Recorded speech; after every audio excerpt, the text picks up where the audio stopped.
Prayagraj mafia Atiq की पत्नी शाइस्ता से जुड़ी बड़ी खबर। माफिया अतीक की पत्नी शाइस्ता से जुड़ी एक बड़ी खबर प्रयागराज से है, जहां शाइस्ता परवीन पर 7वां मुकदमा गैंगस्टर का भी अब दर्ज होगा। फरार चल रही है यूपी की लेडी डॉन शाइस्ता परवीन। तो यूपी की लेडी डॉन शाइस्ता परवीन फरार चल रही है, जिस पर अब मुकदमा दर्ज होगा और ये 7वां मुकदमा दर्ज होगा। अब तक शाइस्ता पर दर्ज है 6 आपराधिक मुकदमे। तो अतीक अशरफ असद के बाद अब शाइस्ता ये गिरोह चला रही है और अब शाइस्ता के खिलाफ भी गैंगस्टर एक्ट के तहत 7वां मुकदमा दर्ज होगा। उमेश पाल हत्याकांड के बाद से ही लगातार शाइस्ता परवीन फरार चल रही है। तो वही अब शाइस्ता परवीन पर एक और मुकदमा दर्ज करने की तैयारी में पुलिस नजर आ रही है। पुलिस कमिश्नर की मंजूरी मिलते ही 7वां मुकदमा दर्ज किया जाएगा। तो माफिया अतीक की पत्नी शाइस्ता की मुश्किलें लगातार बढ़ती जा रही है। वही शाइस्ता परवीन पर 7वां मुकदमा जो दर्ज होगा वो गैंगस्टर का दर्ज होगा।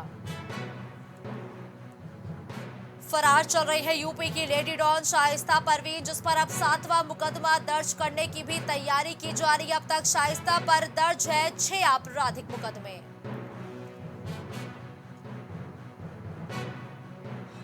इस खबर पर ज्यादा जानकारी के लिए हमारे सहयोगी पवन हमारे साथ जुड़ चुके हैं। पवन, एक तो शाइस्ता लगातार फरार चल रही है, लेकिन शाइस्ता पर लगातार जो मुकदमे की बौछार है वो पड़ती हुई दिखाई दे रही है। तो अब जो 7वां मुकदमा दर्ज होगा वो किस धाराओं में दर्ज होगा, किस एक्ट के तहत दर्ज होगा?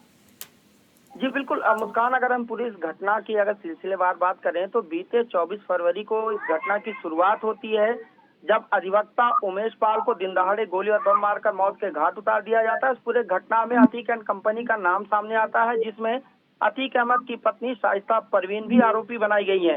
हालांकि इस पूरे घटना के बाद से शाइस्ता परवीन लगातार फरार चल रही है और पुलिस के द्वारा शाइस्ता परवीन के ऊपर 50,000 रुपए का इनाम भी घोषित किया गया है। हालांकि कहा तो ये भी जा रहा है कि ये जो इनाम की राशि है ये बढ़ाई जा सकती है।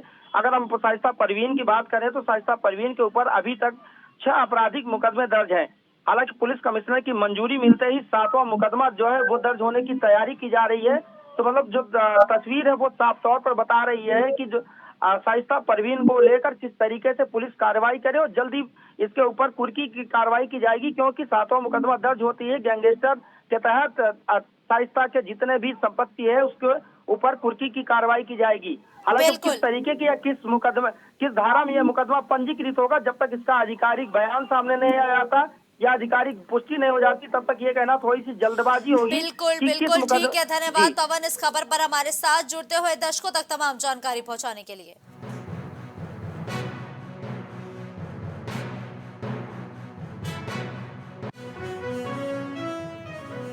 Kanpur institute of technology college में छात्रों की दबंगई का वीडियो हुआ वायरल। छात्रों की दबंगई का वीडियो वायरल हुआ है। कॉलेज के कई छात्रों ने मिलकर एक छात्र को पूरी तरह से पीटा है। छात्र को पीटते हुए वीडियो हुआ सोशल मीडिया पर वायरल। तो ये छात्र को पीटते हुए वीडियो कानपुर से सामने आया है, जो अब सोशल मीडिया पर भी वायरल हुआ है। कॉलेज के छात्रों की दबंगई पर कॉलेज प्रशासन पूरी तरीके से मौन बताया जा रहा है। महाराजपुर थाना क्षेत्र की है ये पूरी घटना। तो लखनऊ में नगर निगम के अवैध अतिक्रमण पर कार्रवाई लगातार जारी है। बीते दिनों से ही जो नगर निगम की कार्रवाई है वो देखने को मिली है। नगर निगम द्वारा चूड़िया बाजार में अतिक्रमण हटाया जा रहा है। शहर की नई सरकार बनने के बाद नगर निगम प्रशासन हुआ सख्त। नगर निगम टीम के साथ स्थानीय पुलिस भी लगातार मौजूद रही है। तो एक बार फिर से अवैध अतिक्रमण के खिलाफ कार्रवाई होती हुई दिखाई दी है। चौक थाना क्षेत्र के नखास बाजार में अतिक्रमण हटाओ अभियान जारी है। तो लखनऊ में सऊदी के विमान आने से अब लेट नहीं होंगी दिल्ली मुंबई की फ्लाइटें। जी हां, अब सऊदी से आने वाले विमानों की पार्किंग के चलते छोटी फ्लाइटों का संचालन कहीं न कहीं प्रभावित होता था, जो कि अब प्रभावित नहीं होगा। सऊदी एयरलाइंस का विमान A330 एयरपोर्ट पर लैंड होने वाला सबसे बड़ा यात्री विमान है। तो सऊदी के विमान आने से अब लेट नहीं होंगी दिल्ली और मुंबई की फ्लाइटें, यानी कि दिल्ली और मुंबई अगर आप फ्लाइट से ट्रेवल करने वाले हैं तो आपके लिए अच्छी खबर है, क्योंकि अब जो फ्लाइट्स है वो कहीं ना कहीं डिले नहीं होगी, क्योंकि सऊदी एयरलाइंस का विमान A330 एयरपोर्ट पर लैंड होने वाला सबसे बड़ा यात्री विमान है। तो सऊदी के विमान आने से अब लेट नहीं होंगी दिल्ली मुंबई की फ्लाइटें। इस खबर पर ज्यादा जानकारी के लिए हमारे सहयोगी ओवैस हमारे साथ जुड़े हैं। ओवैस, अब दिल्ली और मुंबई की फ्लाइटें लेट नहीं होंगी, क्योंकि जब पहले सऊदी की फ्लाइट्स आती थी तो जो भी घरेलू या छोटी फ्लाइट्स है उन पर फर्क पड़ता था। जी देखिए, बिल्कुल आपको बताना चाहूंगा कि अब जो सऊदी की फ्लाइट जब आती थी तो उस पे जो डोमेस्टिक फ्लाइट होती थी उनको रोक दिया जाता था, उनको उनको जो है उसके मारे ट्रैक के मारे रोक दिया जाता था। लेकिन अब जो है उसके लिए अलग से व्यवस्था कर ली गई है। अब जितनी भी फ्लाइटें हैं उसके मारे उनको रोका नहीं जाएगा, समय पर दूसरी फ्लाइटें आ सकेंगी और जा सकेंगी। और सऊदी जो फ्लाइट आती है उसके लिए एक अलग से व्यवस्था कर दी गई है। ये एयरपोर्ट पे नई व्यवस्था हुई है। जी बिल्कुल, यानी कि ये सारी व्यवस्थाएं 21 जो मई है उस दौरान से देखने को मिल जाएंगी एयरपोर्ट्स पर।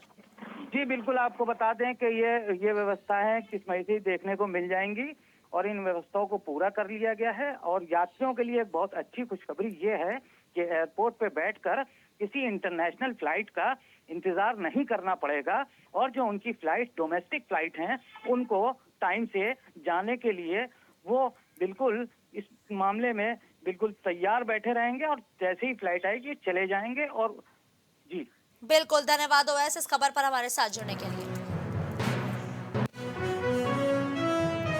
तो लखनऊ में मछली माहौल इलाके में बुजुर्ग पर डंडे से हमला किया गया है। तो एक बुजुर्ग पर हमले की तस्वीरें लखनऊ से सामने आई है, जहां दबंगों ने पैदल जा रहे बुजुर्ग पर डंडे से वार किए हैं। आपको बताते चले खबर लखनऊ से है, जहां हमला करने से बुजुर्ग गंभीर रूप से घायल तक हो गया है। हमला करने का सीसीटीवी भी अब वायरल हुआ है, तो आप इस सीसीटीवी को देख सकते हैं, जहां एक बुजुर्ग चल रहा है सड़क पर और उस पर कुछ दबंग जो है वो डंडों से हमला करते हैं। कैसरबाग थाना क्षेत्र का ये पूरा मामला बताया गया है। तो इस खबर पर ज्यादा जानकारी के लिए हमारे सहयोगी कलीम हमारे साथ जुड़े हैं। कलीम, लखनऊ में एक बार फिर से बुजुर्ग पर बीच सड़क पर लाठी डंडों से हमला किया गया है, कहाँ का है ये मामला? जिस तरीके से जो घटना सामने आई है ये कैसरबाग से जुड़ी हुई है, क्योंकि कैसरबाग थाना सेंट्रल में आता है और यहाँ का जो मछली माहौल इलाका है वहाँ पर कुछ दबंगों ने एक बुजुर्ग पर लाठी डंडों से उस वक्त हमला किया जब वो पैदल निकल रहा था। फिलहाल इस हमले में वो बुजुर्ग घायल हो गया है और इस मामले में पुलिस को शिकायती पत्र भी दिया गया है और पुलिस का कहना है कि इस मामले में केस दर्ज कर लिया गया है। लेकिन जिस तरीके से सीसीटीवी फुटेज में जो हमलावर दिख रहे हैं उनकी तलाश में पुलिस टीम दबिश देकर उनकी गिरफ्तारी करने का दावा कर रही है। लेकिन बड़ी बात यह है कि जिस तरीके से बुजुर्ग पर लाठी डंडों से हमला किया गया है उसमें अभी तक किसी तरीके की गिरफ्तारी नहीं हो पाई है। फिलहाल पुलिस का कहना है कि जो हमलावर है वो फरार है और इस मामले में तफ्तीश भी की जाएगी कि आखिर जो बुजुर्ग पर हमला किया गया है किस वजह से किया गया, आखिर क्या कुछ विवाद रहा है। बिल्कुल कलीम, जिस तरीके से राजधानी लखनऊ के तमाम जो क्षेत्र है वहां से बीते दिनों एक हत्या की खबर सामने आई, तो वही बुजुर्ग पर लाठी डंडों से हमला किया जा रहा है, तो आखिर जो लखनऊ की पुलिस है वो किस तरीके से काम कर रही है?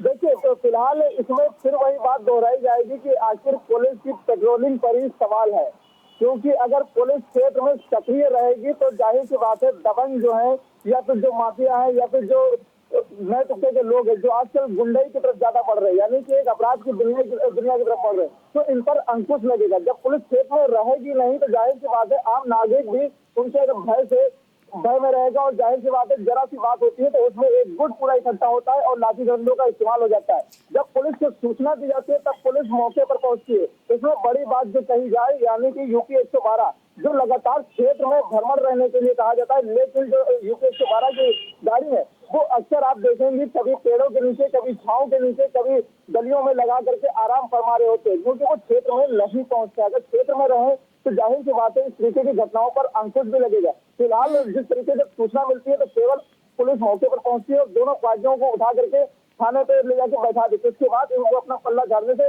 पीछे नहीं हटती, क्योंकि अगर ये सक्रिय रहे तो जाहिर सी बात है इस तरीके की घटनाओं पर पहले ही अंकुश लग सकेगा। बिल्कुल, धन्यवाद कलीम इस खबर पर हमारे साथ जुड़ते हुए दर्शकों तक तमाम जानकारी पहुंचाने के लिए। तो लखनऊ के हजरतगंज में एक महिला का शव मिला है। हजरतगंज में एक महिला का शव बरामद किया गया है। संकल्प वाटिका के पास गोमती नदी में ये शव उतराता हुआ पाया गया है। शव देखकर स्थानीय लोगों ने पुलिस को इस पूरे मामले की सूचना दी है। आपको बता दें कि हजरतगंज में ये महिला का शव बरामद किया गया है। पुलिस ने गोताखोरों की मदद से शव को बाहर निकलवाया। वही इस मामले पर पुलिस का कहना है कि शव की अभी तक शिनाख्त नहीं हो पाई है, लेकिन शव को पोस्टमार्टम के लिए भेजा जा चुका है और ये पूरा मामला हजरतगंज का है। इस खबर पर ज्यादा जानकारी के लिए हमारे सहयोगी कलीम हमारे साथ जुड़े हैं। कलीम, हजरतगंज के पास ही गोमती नदी में एक महिला का शव उतराता हुआ मिला है, क्या महिला की शिनाख्त हो पाई है? देखिए, फिलहाल जिस तरीके से संकल्प वाटिका है जो उसके पास गोमती नदी है, उस नदी में एक 35 वर्षीय महिला का शव संदिग्ध परिस्थितियों में उतराता हुआ मिला है, लेकिन इस महिला की अभी तक शिनाख्त नहीं हो पाई है। लेकिन इसमें बड़ा सवाल ये है कि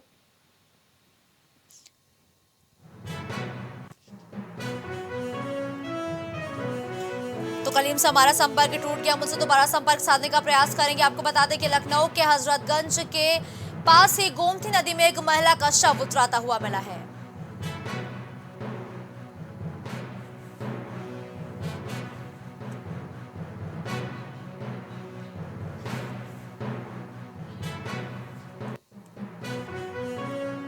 तो गाजियाबाद में हिस्ट्री शीटर्स पर प्रशासन का शिकंजा लगातार कसता जा रहा है। तो हिस्ट्री शीटर्स पर प्रशासन अब एक सख्त एक्शन लेने की तैयारी में है। गैंगस्टर शेखर चौधरी और ब्रजेश पर शिकंजा कसेगा। जी हां, अस्पताल और जिम पर भी प्रशासन का बुलडोजर चलता हुआ दिखाई देगा। मोदी नगर में बना अस्पताल और जिम को ध्वस्त करने की कार्रवाई भी प्रशासन द्वारा की जाएगी। आपको बता दें कि गैंगस्टर के ऊपर ये कार्रवाई की जाएगी। अवैध धंधों से अर्जित धन से ये बिल्डिंग बनाई गई थी, ये अस्पताल और जिम बनाया गया था, जिस पर अब कार्रवाई की जाएगी। पुलिस कमिश्नर के आदेश पर ही ये संपत्ति जो है वो कुर्क की जाएगी। 29 करोड़ रुपए की संपत्ति को कुर्क करने के भी आदेश दिए गए हैं। लखनऊ में शेखपुरिया देता था टिकट दिलाने का झांसा, ईडी कर रही जांच। तो शेखपुरिया टिकट दिलाने का झांसा देता था, जिसकी अब ईडी जांच कर रही है। राइडिंग क्लब पर छापे में मिले थे कई नेताओं के पोर्टफोलियो। ईडी की टीम आई लखनऊ, एसटीएफ से मांगेंगी केस डायरी। तो शेखपुरिया लोकसभा और विधानसभा चुनावों में टिकट दिलाने का लगातार झांसा भी देता था, जिस पर अब कार्रवाई की जाएगी, जांच और तेज की जाएगी। शेखपुरिया के इस फर्जीवाड़े की ईडी ने पड़ताल भी शुरू कर दी है। तो शेखपुरिया देता था टिकट दिलाने का झांसा, ईडी अब इस मामले की लगातार जांच कर रही है। वही इस राइडिंग क्लब पर छापे में कई नेताओं के पोर्टफोलियो तक मिले हैं।